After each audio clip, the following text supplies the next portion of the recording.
Grant Napier and Sean Salisbury here on No Filter Network. Sean, good to talk to you, buddy. How are you today? I'm doing great, brother. It's Super Bowl week. I'm always good during this time. Good to be Yeah. on with you. I want to talk to you about what's going on where you work in Houston. And I know you had Brian Urlacher on the show this morning. I want to talk to you about that. But I got to tell you, I've never met Brian Flores. I don't know Brian Flores. And his lawsuit may really be the impetus for major change in the NFL as it relates to minority hiring. But I'm losing some respect for this man. I really am.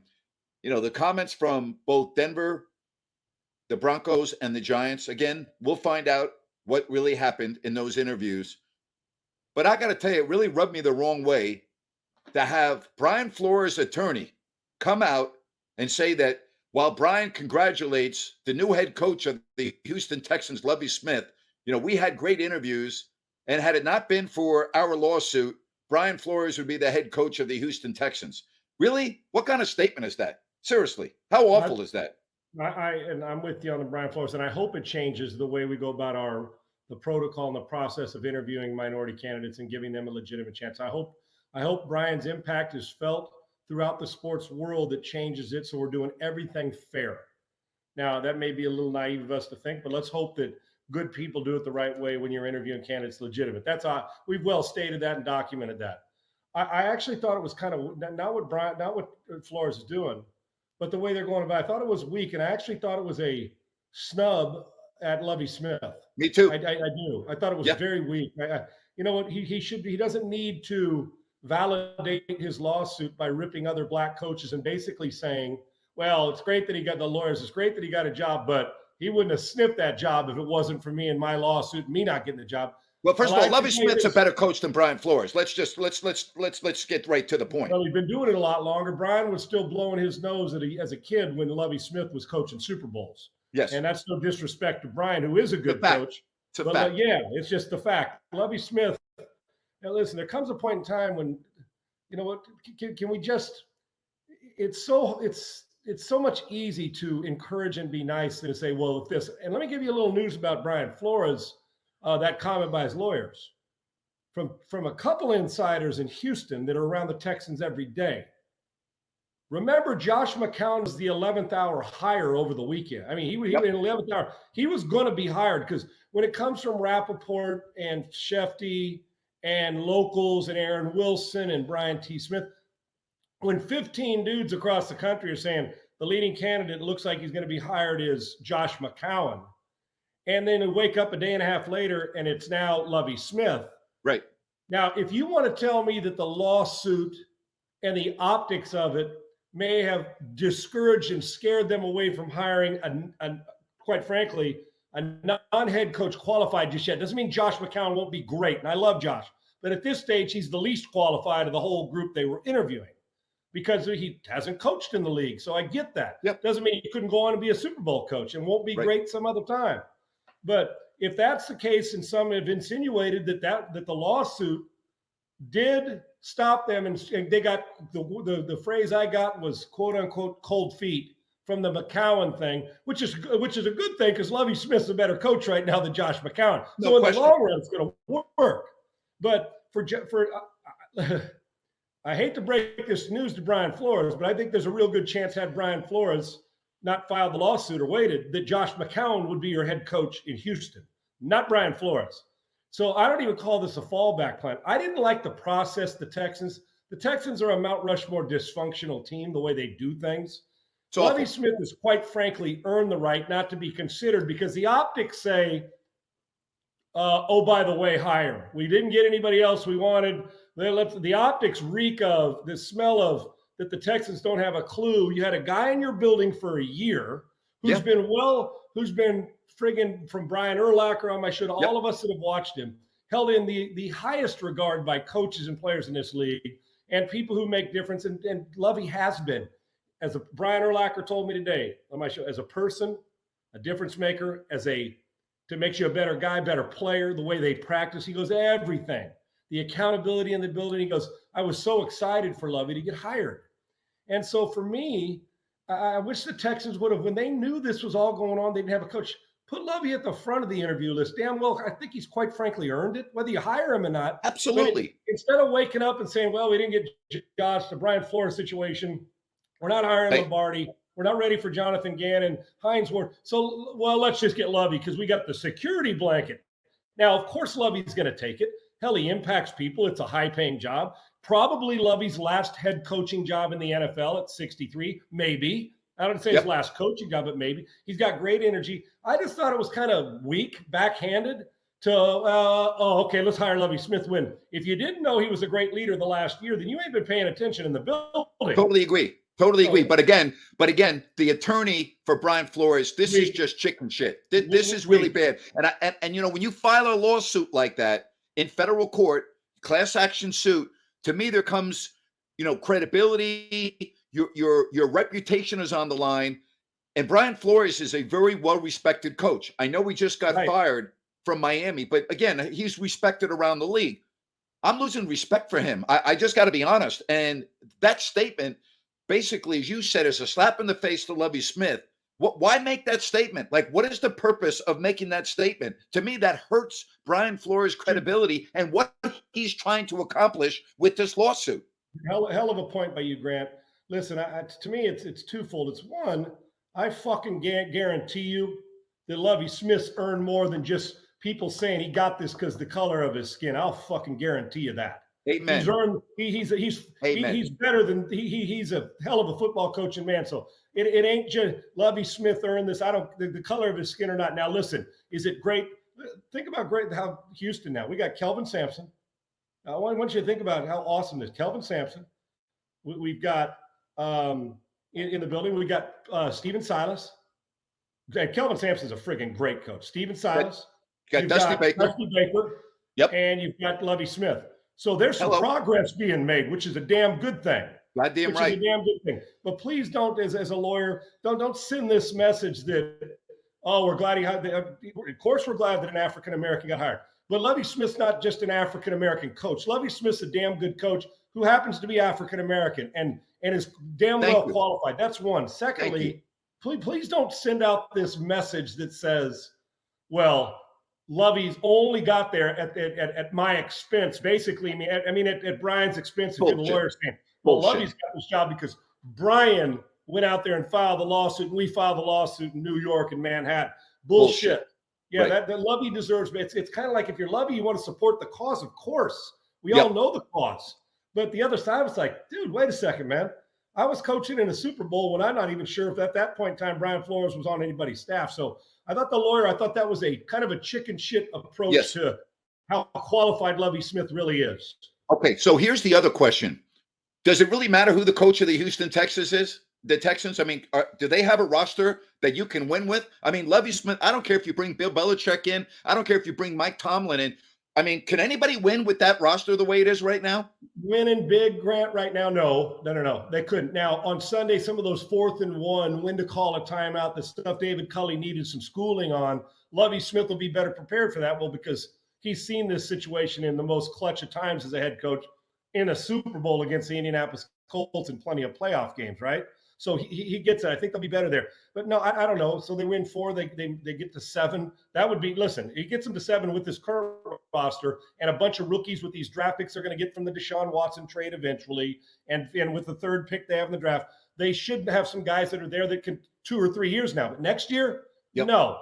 It's going to be, the impact's going to be felt down the road. And the impact may actually be for the next guy in line, depending on how long Lovey's here. So I really, Grant, and I'm watching the stuff. Even if they don't get it in wins and losses, for me, it's like, okay, let's say we have a defensive tackle that really isn't a great player, but this roster says he makes a team. And he's a good player because he's playing in the NFL. And he's a 6 on a scale of 1 to 10 as far as talent goes.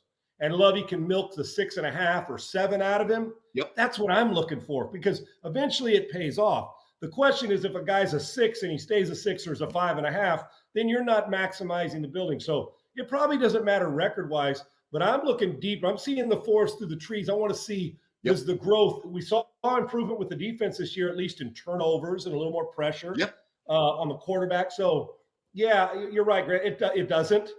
But there's no way Lovey gets fired after a year, even if they No, suck. no, There's no way. no way. No way. No Can't do it. chance. Not No shot. especially in this climate. Hey, we got a lot of new people that are checking us out here on our show on No Filter. We're really happy that you found us.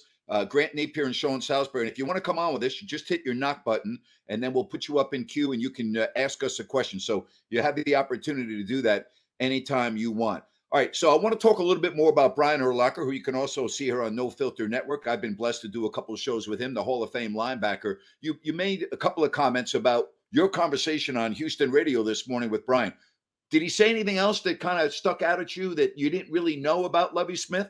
Yeah, first of all, I kidded his ass. I called because there's an hour difference. I said, because it's early on my show, right? I kid. He goes, "Oh, you go, Sal's. I'm up early anyway. This ain't too early for me. Because I didn't contact him until this morning. Yeah, because he lives in Arizona. Right, in Scottsdale, right? I want to get that urgent reaction from him, right? And he says it, and I said, "Yeah, I know your ass is up training because you're thinking about a comeback." And he laughed. He goes, "No, but I am doing a lot of biking." So I give him a hard time all the time about it. But that fool could still line up and knock the shit right out of you. You know how good he is, right? And I told him that. And Lovey, I guarantee you, when I'm thinking about, yeah, it's nice to have Lovey here. Lovey'd love to have him and Peanut Tillman and Lance Briggs and a 6'5", 240-pound middle linebacker that can run like a wide receiver, playing middle linebacker in a cover 2 scheme. And Brian and I were laughing about it, but I did. And Grant, I've talked to Brian many times in my life, right? I'm a big fan, the Hall of Famer, but we rarely have talked about he and Lovey, not just the relationship, but the coach, how it went. Now you can just see it from the naked eye. It was successful. Hell, their defense, as Brian described it, he goes, "Sean, I said, can cover 2, the defense Lovey uses about 80% of the time. That's his staple. A lot of people think it's archaic, that it can't be your base defense now." And I asked Brian that. He goes, "Oh, no, Sean." He goes, "If you get a good 3-technique tackle and a good outside linebacker," and I said, "and a good middle linebacker like you and Derek Brooks, who used to play too, and Monty Kiffin." He goes, "Yeah, that helps too." He goes, "It doesn't hurt." He goes, "We'll bore ourselves right into a bunch of wins." He goes, "It's boring as shit." He didn't say shit because it was a different type of show, but boring. And I said, "Well," he goes, "but we won, Sean." And he goes, "Boring, I'll take it any day of the week." And then because I never went in with any delusions of how Brian, I wanted to make it fresh. I didn't prep him or anything. Like, I wasn't looking for him to tell me how much he loved Lovie Smith or didn't, right? So he went on, he said, "Sean," I said, "Is this a home run hire?" He said, "Yes." He goes, "He's great with people." He goes, "The equipment man will feel the same as the star player." I said, "Does he enhance the building on the field?" He goes, "Practices will be different." He goes, "He understands the player without losing that respect, basically, of your 2 players, coach, that there is a line, right? That how we're going to practice and do things." He said, "And Sean, even our offensive linemen, if you notice when we played," he goes, "we didn't only strip the ball and force turnovers, we scored." Yep. He goes, "And they will work on it." And you saw a little bit more of that with the Texans defense last year. He goes, "They'll work on it, work on it." He goes, "And his coaches will coach." He goes, "Lovey will stay out of the way of the offensive coaching staff." He said that he thought that he said, "Sean, I didn't even know who they were interviewing. But when I saw and read that Lovie Smith was hired," he goes, "Oh my gosh, I'm so happy." Now I do know this because Brian Urlacher's got his 2 kids in school and in high school, and one playing football, another athlete, a daughter and a son, and his wife, and they're in Scottsdale. And he played a lot of football. And I know coaching hasn't been at that level with his intelligence and all that good stuff. Hasn't really been on the forefront. But I asked him, I said, my last question to him was, if Lovie calls you, would you coach with him? Because he holds him in the highest regard. Yeah. And he thinks he can win with him, even though the talent, he'll upgrade the talent just the way he brings it out in them. And he said he'll also get guys outside the building, free agents who want to come in. He goes, "Sean, we used to get a lot of them because they loved what we were doing, and Coach Smith is really good at that." And he said, I said, "Do you want to coach?" He goes, "Ooh." He goes, "Sean, that's a hell of a question," because him and I have kind of talked about that in other situations. Yep. He said, "I'd probably give him a soft no." He goes, "But now that you brought it up, because my kids are in high school," he goes, "but I would listen to him." That'd be a soft no, meaning if his kids were in college, you can twist my arm. Damn right. And so when Brian says that, because I know Brian, like, damn, I've had enough. That kind of means yes. Right? Yes. So to me, it says, listen, and Grant, and so he was a great interview. And, Brian, he raves about him. And Brian got nothing to gain by raving about Lovie Smith. He's not on the payroll anymore. No. And I asked him frank questions, and he went with it. And another thing about this, think about the risk factor. This is a safe hire. This is, I mean, you look, Nathaniel Hackett, for instance, Denver, never been a head coach. That's risky. Right.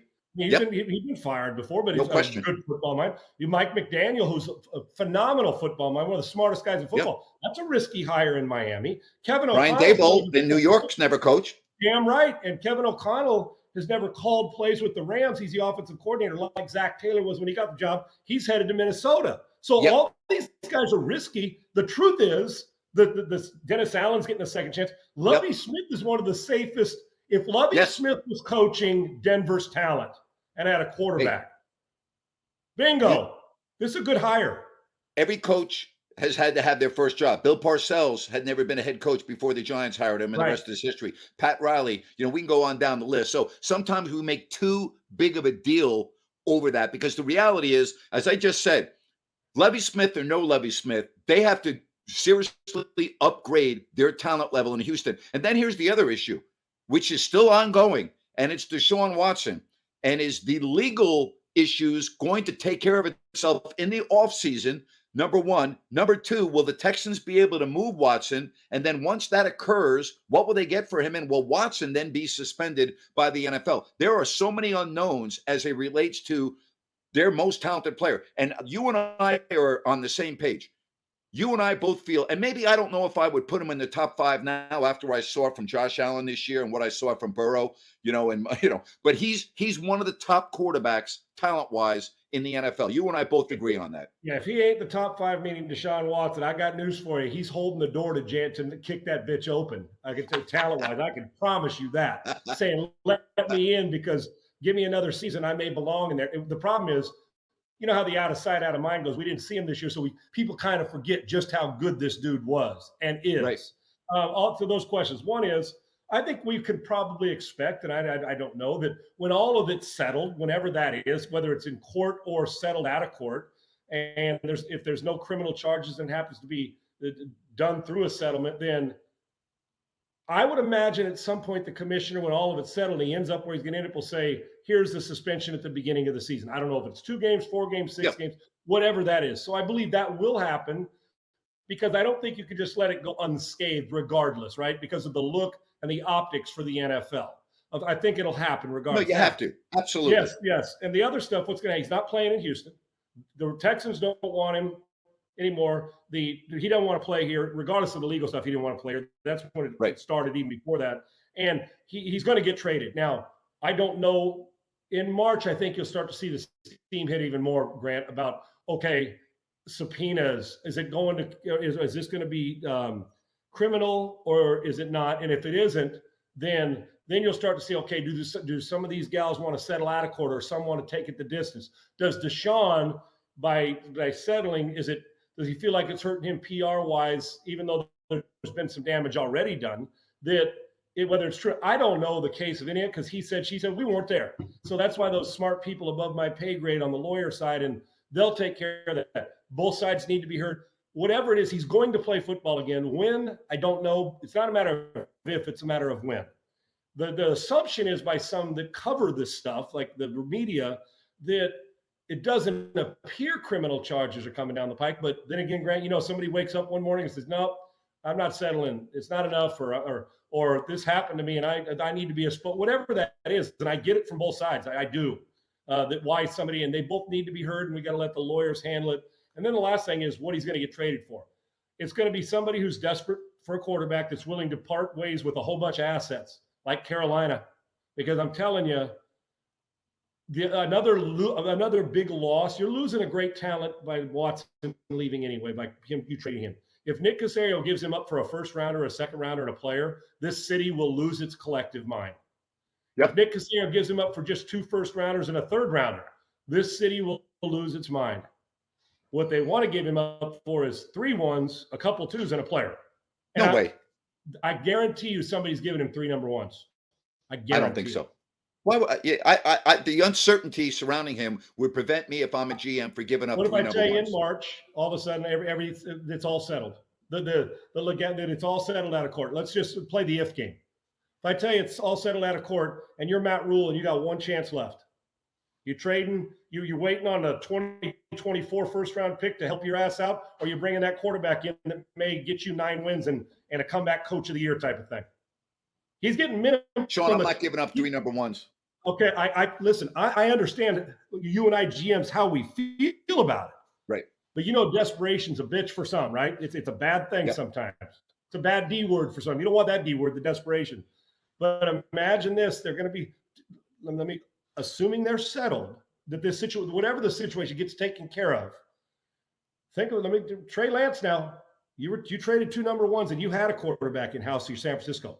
You are the Rams. You gave up 2 number ones for Matthew Stafford. We got a 26-year-old quarterback whose last sight we saw of him led the league in passing on a 4-12 team. So if you're thinking, oh my gosh, I'm desperate, what's more important? 1 in the hand, a superstar player, or 3 number ones? Okay, so let's say they don't get 3 number ones. Let's say they settled for 2. Oh, okay. Then they end up getting 3 number 2s and a 3. I'm just telling you, you're going to get 6 assets for them. Well, and I'll tell you, if it does happen, then all of a sudden they've got the best quarterback in the division because Brady's not in Tampa anymore. Breeze isn't in New Orleans, and Matt Ryan's towards the end of his career. So you automatically have the best quarterback in that division, and really, it's not even close. And with the pass rush, they got after the quarterback sacks-wise last year. Now you do this and you say, okay, we're not trading McCaffrey. We add him to the mix, a little Deshaun Watson. Then you start saying, maybe we get to 8 or 9 wins. We're sniffing it, right? I mean, and new coach, no Brady, right? New second-year coach in Atlanta, new coach in New Orleans. I mean, so you're actually, and I don't know if it's going to be Carolina, but you know how important this position is. We talked about it. Grant, minimum you're walking out of there with 6 assets, 5-6 assets. Of 2.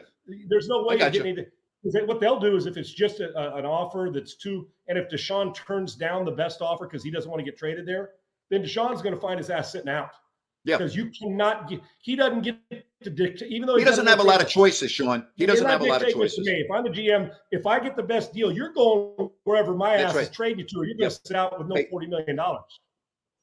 We talk about coaches all the time, and I've seen this in the NBA, but it's different in the NBA because you only have, 12, 13, 14 players, and it doesn't take much to lose a locker room. I've always thought the NFL is different. You played for some great coaches. You played for John Robinson at USC. You played for Denny Green for a number of years in Minnesota. Have you ever been on a team with a head coach, and you don't even have to mention a name, where you're like, holy shit, this is not going to work. This is not going to last. This is going to be a problem. And you just see too many guys that aren't buying in and don't respect what's going on. Because I've seen that in the NBA. And when it happens, you have no chance. Have you had that happen to you in the NFL? Listen, when I was in Seattle, you weren't fucking around with Chuck Knox. Make no mistake about it. And Steve Largent, the Kurt Warner running back, Kurt Warner, David Craig, Jacob Green, you want to talk about packed with some dudes now. And guess what? Mike Tice, who turned into a coach in the NFL, all those guys are on that roster. And if Chuck said jump, every one of us said, well, you want us to jump over the fence? And Chuck always had this saying that everybody was afraid of. Chuck was the ultimate. Drink beer the night before the game, no problem. We'll have a beer and burger feed, and we did every Saturday night before a game. He expected you to be a grown-ass man, and this was different times, obviously, in the mid-'80s, the upper late 80s. But you can't do that now. Just show up ready to play. If it's with a headache, just fight through it. I mean, Chuck, that was old school, right? They all did.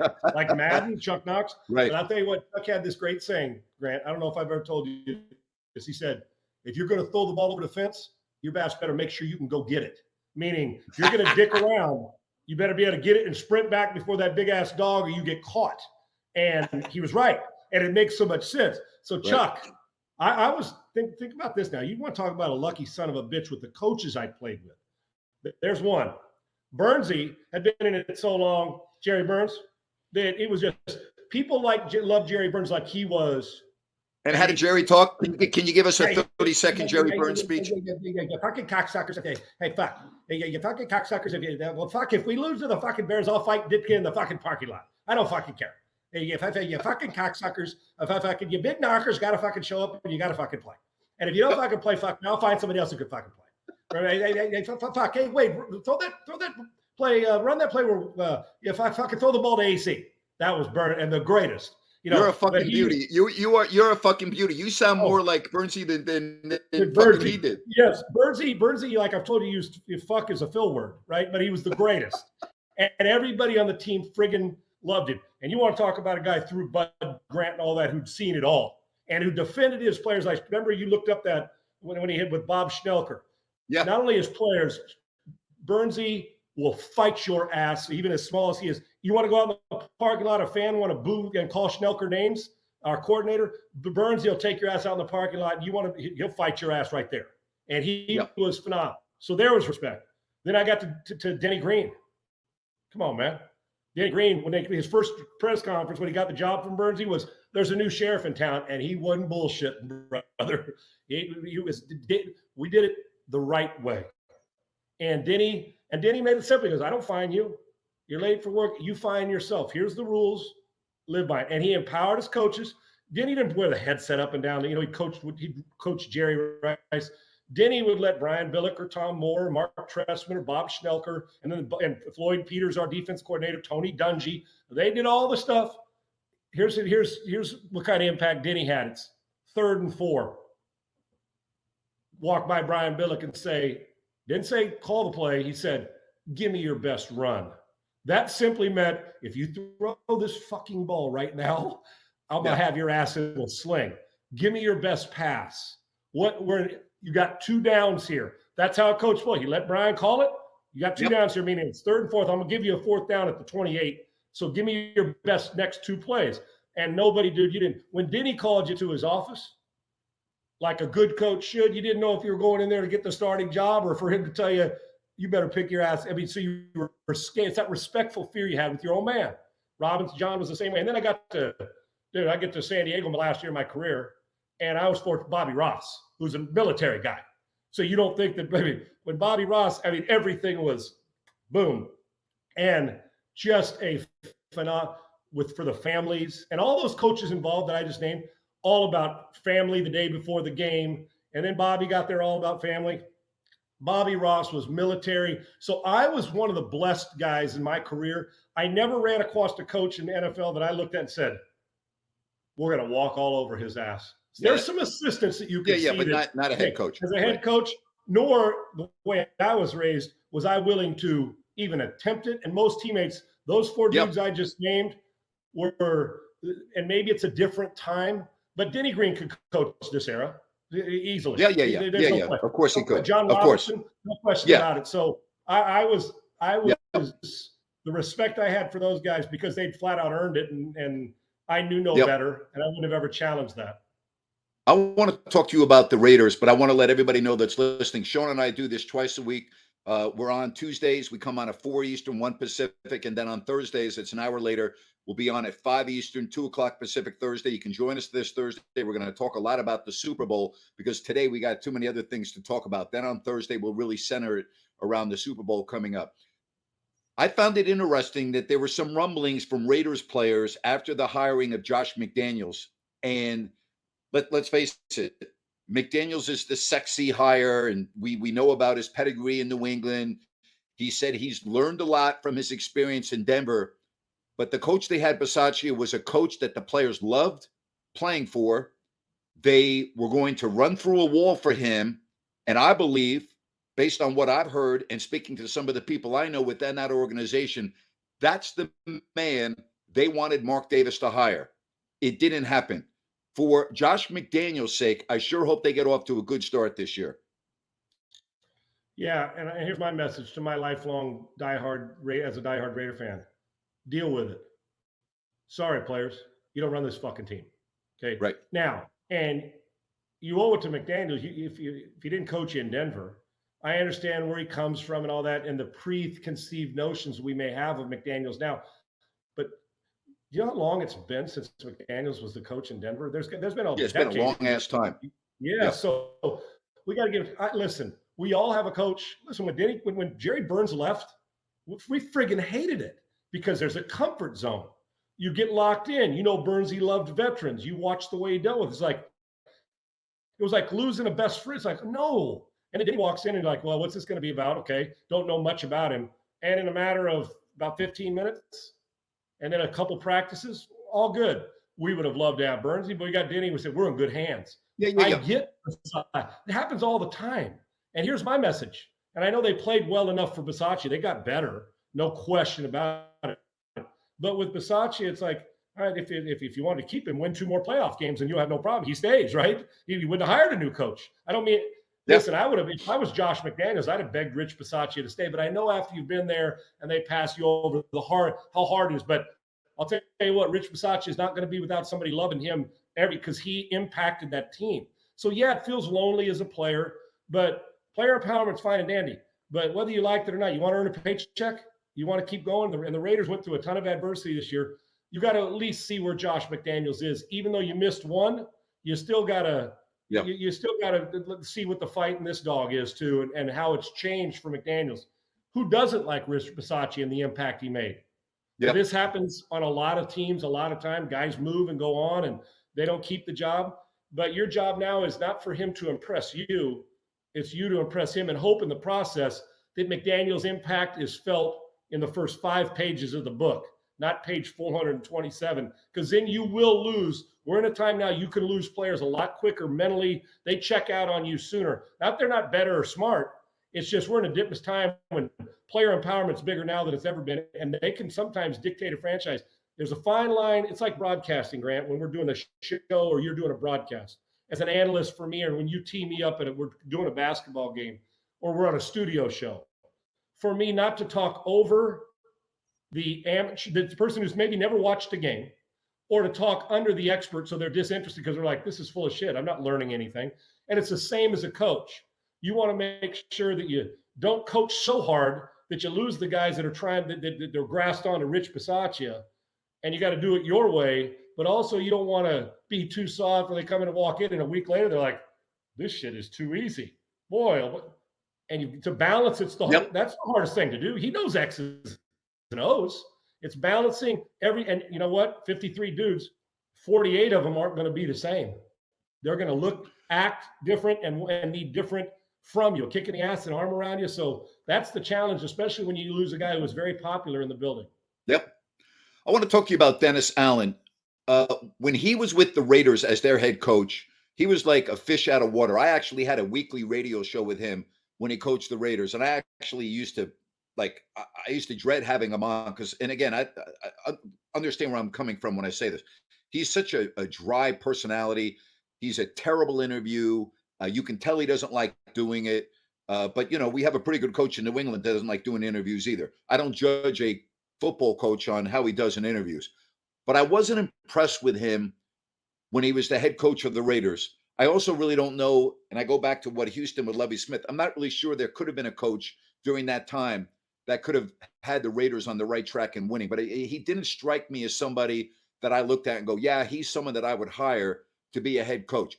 His defensive acumen, we understand. All right. Wherever he's gone, he's been a really, really good defensive coach. I'm curious to see how that's going to work in New Orleans, just because that experience when I was covering the Raiders back then, it left me kind of like, not really a good head coach. Very similar, McDaniels and Dennis Allen, for different reasons, right? Josh wanted to be Bill Belichick, hard, tough, do it my way. Dude, you got to pee a drop as a head coach before you expect to do what the best coach in NFL history is doing. That's part of the problem is you try to be Bill and you can't be Bill. Be you and then take some of Bill's good stuff.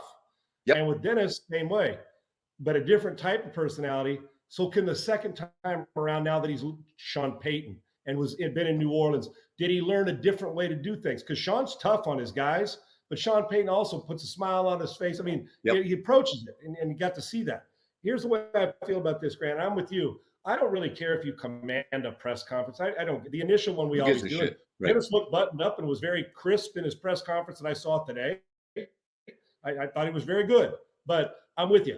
He was in over his head as a head coach. And think about this, Grant. When I think about there's a difference. Every guy that plays in this league or that coaches in this league, knows X's and O's, or they wouldn't be. They know when I say cover two, they know X's and O's, right? Or they wouldn't be there. They had to go through a process to get there. Now, some may be less qualified than others, but they should know X's and O's, I guess, is even more important. But when a quarterback coach goes to play caller, I've seen both. I've known quarterback coaches that were phenomenal. You put a play sheet in their hand and a headset on and say you got 25 seconds in between plays to get this play off and smooth. They're not good at it. I've seen the other way. Or they stand up in front of a room and they can tell you everything there is to know about X's and O's. And then you say, you got any people skills? And they're horrible at it, right? But shit, They start drawing on the board and they're in their zone. And a play caller is the same way. And it's the same as a coordinator or a position coach that goes to a head coach. You're so used to being dialed in. You got the player next to you. You're coaching in the meeting room. You're doing it all. And you're hands-on and all the stuff you do with X's and O's. When you become a coach, and now that Dennis Allen will probably still call the defenses, so he'll get both. But what happens is now you got to think outside that, because now I got to manage, okay, not only defense and calling the plays, but I got to be thinking about what my offense needs and what they're going to do the next series as a head coach and a defensive guy. And they may not come together the same. One side of your brain says, I'm going to blitz, we're up by 6. And the other side says, play zone, make them kick a field goal. Your offense will take it down the field because you had Drew Brees in the past, right? They don't. So that's the fine line. The key for me and McDaniel and Dennis Allen is, what did you learn when you fucked it up the first time? That's right. What did you learn? What did you improve on? Because you learn something everywhere you are. And that's, that's true of every walk of life. Shame on you. If you didn't, right. Josh McDaniels and Dennis Allen, shame on you. Here's the thing. Dennis Allen, look what he did defensively. He turned the Saints Super Bowl team when Rob Ryan left, and I like Rob, but when he came in, they became a Super Bowl caliber defense. And Josh McDaniels, well, dude, he's been as good offensive coordinator, play caller as we've had in the league. So from different sides of the ball, but what have you learned? Show me. And that's what I think we're all waiting on. What you've learned in the head coaching position. Well, you better learn to get a running back, because Alvin Kamara may be in jail. That disturbing incident over the weekend, and the video from the police report seems to back up what the victim said. It's hard to believe this victim's lucky to be alive based on what happened to him. And Alvin Kamara may be in jail. If he's not in jail, at the very least, we know he's going to be suspended for a number of games. You just have to understand, I always go back to common sense. I always go back to, we're dealing with adults here. First of all, the act itself is just hideous. It's an allegation, by the way. Nothing has been proven yet, so I'm going to put that out there. But the video seems to speak for itself. How fucking stupid are you? You're in a casino. Name me any public venue in America other than a bank, maybe not even a bank, that's got more cameras than a casino. What the fuck are you thinking about? Seriously. I mean, it just borders, it drives you crazy when you hear stories like this. Right. You're not, I'm not going to speak for Kamara. I'm going to speak overall the situation. One is, we should probably all learn, and we all fuck it up and make mistakes, some smaller and some bigger than others. It's okay to learn from somebody else's mistake. You don't always have to learn from your own before you're put in the situation that you have to suffer for. People before us have made mistakes that we make you think, why didn't I pay attention to what happened there and apply it to me? Now, I don't know if he was, I don't know about alcohol involved. I don't know any of that. If he was drunk, or if I don't know any of that. I don't even know if he drinks. I don't have any idea. My point is that, and Grant, I'm not saying the case in Kamara, but I can just tell you from being in it at times, there's this feeling of invincibility that we athletes have gone through, that you think, this can't happen to me. How many people do it when they get behind the wheel after they, and start driving and say, it'll happen to me. And when that flashing light hits, you're like, oh, hell no. It's happened to people, right? Or when you're with a buddy and all of a sudden you go into a bar and something breaks out, and you make a living kicking people's ass. So you think, okay, this breaks up. And then you get into this dark space, or this, and I know it's crazy, but you play, what's the word I'm looking for? You run hot, and it's the ego that gets involved. I'm that guy coming pushing me in the back. Instead of thinking about, well, there's 47 cameras in here, everybody's going to see it. Hell, you can walk down the street now, and somehow, some way, there's a friggin' camera from somewhere or somebody that's going to get it, and you just can't beat that. You just can't beat it. I understand protecting people in any situation. I understand protecting family, but it comes to a point, and it may be a bummer or not, but when you're a professional, you're an athlete or actor, or people that know you, politician, they're going to look at you with a different standard. It may not be fair, but it's created. That's life. Regardless of that, whether you're an athlete or not, when you just can't do some of the things that we've all done something stupid doing. And I don't know, Grant. I don't know what went on with Alvin, but you know what? He robbed Peter. Now he's going to pay Paul one way or the other. And it's going to cost money, and hopefully the person ends up okay and he learns a lesson. But sometimes these lessons you get learned. We saw what happened with Henry Ruggs. I mean, that's a lesson you may learn. You can't get that back. You can't get that back. Well, there's a life that was lost in there. You can't. So, and these guys are so physically strong. I mean, it's crazy, right? And you think, why? And I don't know why, Grant. All I know is that sometimes as athletes, you've been given a red carpet your whole life and carte blanche. Yep. I'm not saying it's Alvin Kamara. I understand. But I'm saying it happens. And what happens is you take it for granted and you don't realize what you got until somebody snatches it from you. And then you're like, oh my gosh. And there's baiters out there and all that. But in this situation, you gotta stand on guard and play defensive. You gotta play defense, man. You just do all the time. Something else that we're going to talk about on Thursday, when you and I come on, the NBA trade deadline will just be about wrapped up. And there were a couple of trades today. And I just want to touch on that real quickly. And then I want to talk to you about James Harden, because his name keeps on coming up in trade rumors with Brooklyn. You know, the Blazers are sending C.J. McCollum to New Orleans. The Kings made a deal today, and I'm going to be on another show at 3 o'clock Pacific, 6 o'clock Eastern. What are you laughing at? I'm just laughing at the Kings and trying to get it right and miss it, and Buddy Hield. You can't. But listen to me. Okay, you know this. Yep. In the NBA, if you don't have an all-star, you have no fucking chance at all. Okay, the Kings do not have an all-star. Oh, guess what? They do now. They have Domantas Sabonis, who is 25 years old, who is a two-time all-star. And oh, by the way, Sacramento fans, he right now has become the very best player on your roster. Okay. The Kings have, Sean, I don't know if you're aware of this. Do you know the fucking Kings have not made the playoffs since the 2005-2006 season? Think about that. An entire generation of people have not seen the Kings. Not only have they not seen them in the playoffs, Sean, they haven't even been 500.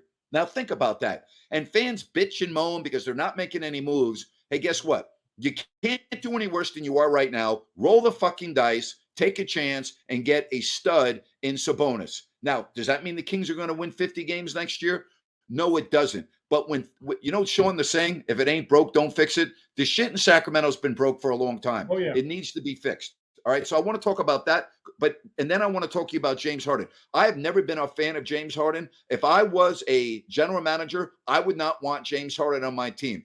I think he is very difficult to play with. I think it's hard for a lot of players to play with him. And I think in the biggest of games in the postseason, he melts, he crumbles, he can't make a shot. He's not a guy that I would want on my team. Yeah, first on Sacramento, and you know what's crazy, Grant, is Sabonis is a monster. Yep. He is one hell. And you are so right. More than any major sport that we have, football, hockey, hell, soccer. Yep. Honestly, whether Messi's on your team or not, or the NFL or baseball. Well, perfect. Mike Trout's been on the Angels. Mike Trout can't sniff a playoff win. No. He's only played, 5 playoff games, and this is the best player on the planet right now, right? Yep. So basketball, you give me a star, I got a chance to win everything. Give me 2 stars, and I got a real chance to win everything. You give me 3, I'm going to win everything. And for Sacramento with Sabonis, I know that the people are pissed. Well, Buddy Hield, they go, Sabonis is matter of fact, one of the better players they've had in a few minutes, right? This is a really young, talented kid. Yes. And I believe Arvydas is his old man, if I'm not mistaken. That's correct. Arvydas is his father. He's not my Vedas. He's not your Vedas. He's our Vedas. Okay. I remember him coming out when he was young. Remember when he came from? He was a 17-year-old freak show. He was. But this kid is gets to the ring, does it all, and he's athletic as hell. So I'm looking forward to hearing your comments on that going forward a little later on. As far as James Harden, listen, he's one of the greatest offensive players, skilled players I've ever seen. I mean, he really is. But I can tell you this, and I've said it for a long time. And here in Houston, got to watch him at his best, hanging 60 and 58 in 2 different nights. I mean, just phenomenal, right, Grant? Yep, and I agree. Quite frankly, he's a good passer. We know that he's a phenomenal ball in his hand, not real good off the ball in his hand, doing all the things you can do. You really can't guard him, and he makes it look way too friggin' easy, right? You can't guard him. But you can't. But you're exactly right. And you know what? Whether people say, well, he's not, how can you say he's not clutching the posting? Well, there's evidence. The analytics, he's not. There. He's not. He's disappeared at the most inopportune times. And then lastly, I said it, Grant, when I first came to Houston, and I'm a diehard basketball fan, and I know how good Harden is offensively. But that's not just basketball. I said then, and I said it when he went to Brooklyn, I said they're not winning a championship. He ain't ever winning a championship. Nope, I agree. If he's Can't happen. Right. Now, 4 more years down the road, James is about to be done, and he's your back to the 6th man like he was in Oklahoma City, or, is your 3rd guy? Maybe. But as your lead guy with the ego and have to do it, because he's not never happening. quite content. I don't believe it's going to happen. And I'm going I to wouldn't want him, Sean. I wouldn't want him. I wouldn't wouldn't want him on my team. If I'm a general manager, I am not trying to acquire James Harden. I've said that for years and years and Yep. years. I agree with everything you said. He is as A great Sean. watch. He's a great watch on Sean, offense. Yep. Great Sean, watch. 32 years, I was blessed to sit courtside and announce, basically 5 decades. I started in '88. So I've seen, a lot of great offensive players. I don't know if I've really seen anyone more talented offensively than James Harden. But with that said, I don't want him on my team. Yeah, that's see how I know it sounds harsh, but I'm with you. Man, think about what you just said. And you went through Dominique Wilkins. Yep. Jordan. You've seen Larry Bird, Magic Johnson. Yep, Magic. You've seen some of the best. Just pure. Steph. Just pure offensive players. You saw Absolutely. Carmelo at his best when he used to get off any shot he wanted. LeBron James. You've seen them all, and here we are saying could very well. And I agree with you because when he's on passing and getting rebound, the guy's a freak show offensively. Yes. But there's something. We talk about the it factor that players bring that have it. He doesn't have it. There's something missing. There's something that it factor. There's something missing. Now you want a clinic and go watch fun basketball, and you're just saying we don't care who wins. James, get the ball and go. Hell, that's a must-see event. But if you're asking me when he walks off the court, is he hoisting the trophy? Not going to happen. Not happening. No, but if I need to, why you're going to move him on if you're Brooklyn. If you do, it's not going to happen. If I'm in an elimination game, he's not going to get the job done for me. It's been proven too many times. The guy melts in the biggest of moments. And that's the difference to me, Sean, between the real stars and the real superstars. That's the difference between great and really great. The guys that when the game is on the line, and in football, any sport, you can count on that guy to deliver. Listen, Robert Horry, you can't compare Robert Horry to James Harden. Harden's a much more talented player. But how many times did Robert Horry hit the biggest of shots in the biggest of games? That's why his nickname is Big Shot Bob, right? Yeah. Harden's nickname would not be very good. Harden does not get the job done in big games. Kobe always got it done. Jordan always got it done. There are many. Steph Curry gets it done. Klay Thompson, but not James Harden. KD is the best player on their team. Yep. He'll get it done. Yep. And I don't, as much as he won't admit it, I'm sure, I don't think that James likes to realize the fact that if KD doesn't go, they ain't going. That's Does that correct. make sense? I don't think, and that's the way it is. Phenomenally, I love watching him play on offense. Chris Paul's the same way. Chris Paul not getting the job done in the biggest of moments. But he'll get you to that moment, right? Look what he's done for the Suns. But They had a chance with 2 games to close out, and you say, okay, and he's easy to be like, man, when's Chris going to get this? And then when they put them both together, you thought you'd get it, and unfortunately, you didn't get it because of a hamstring, or at least we think the hamstring is a big reason with Chris Paul. But yeah, I would never bet on, even if it was on my favorite team, I'd never bet that James number 13 is going to win me a title. And I've said it, and I won't do it. Well, again, there's some big rumors still in the trade deadline. Most of these trades never happen. You got C.J. McCollum. He's on his way to New Orleans. Portland is in a rebuild mode. I don't think there's any question about that. Indiana is clearly in a rebuild mode. I don't understand why you take your best player when you're rebuilding and ship him off. But, I think Indiana right now is a lot like Sacramento. They're in quicksand. They're not going anywhere. Fans have stopped. By the way, do you know that Sacramento and Indiana are 29th and 30th, respectively, in attendance? Fans have said, we're done. They're not going anymore. And these franchises realize, okay, shit, we have to do something. Right. And this is what this is all about. There you go. And Adam, if Zion will ever commit to fitness and get healthy. Oh, boy. And not let himself get fat and out of shape because he's so gifted. And you add who I think C.J. McCollum's been a phenomenal number 2. Yep. No question. With Dame. I think he's a really good addition. They've got some players. Now I just need my guy that I've mortgaged the franchise for to commit to like how important the offseason and getting healthy and getting him right, fully healthy, and committed to the fact that the only way he's really good at 290. I wonder what he'd be like at 260 or 245. Boy, no yeah, with his, he's quick off. He can do it all. He can shoot. I'm anxious to see. I'm keeping an eye on his commitment because we'll know, is he just want to be a guy or does Zion want to be that guy? Because he's adding a really good number. When they lost Drew Holiday, they lost a really good perimeter defender, when he left and went to Milwaukee, and they lost a guy who could score at times. And remember when he shut down Dame Lillard in those playoffs, right? Yep. And scored like 40 and 39, whatever it was. Well, they're getting a good number 2 now. You've been begging, Yeah.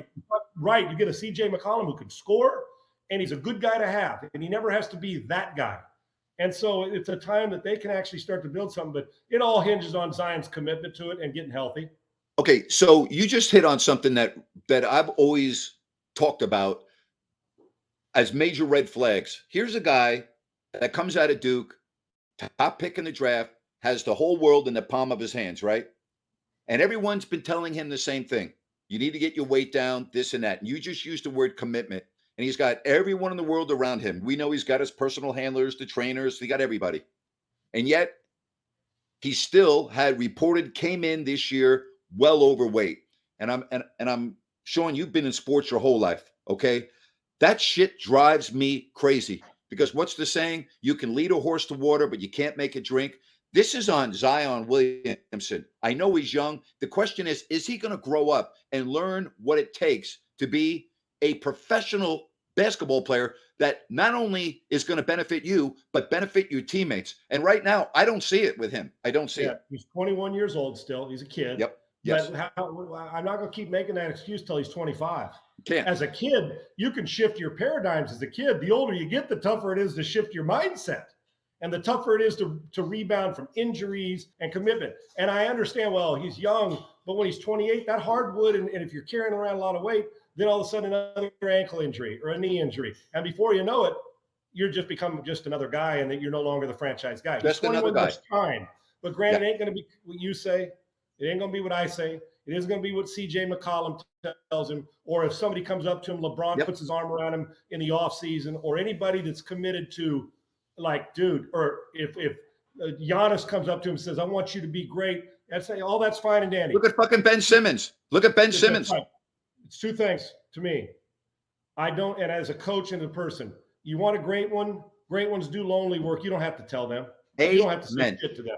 You don't have to say a word to them. When I got to tell you to do lonely work and to commit and to give me effort, listen, he'll make an all-star team or two.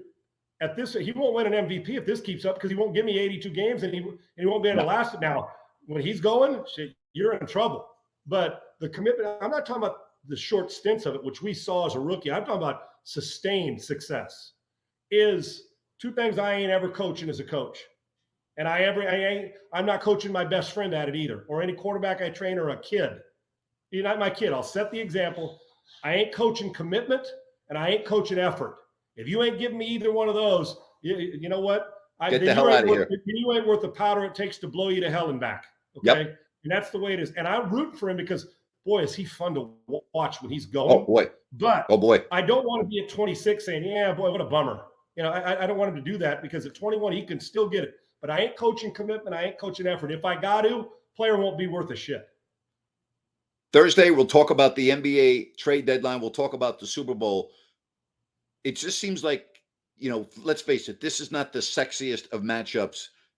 But I really believe that the off-the-field stuff, I mean, if you're the NFL, you could not have a worse fucking way to go into the Super Bowl. You had the lawsuit filed in federal court in Manhattan. Now you got Alvin Kamara, who's arrested right after the Pro Bowl. You got all the members of the media in LA. They're not talking about the Bengals. They're not talking about the Rams. They're talking about the comments by the attorney of Brian Flores that you and I talked about earlier on this show as it pertains to Lovie Smith and him. They're talking about the lawsuit. They're talking about Kamara.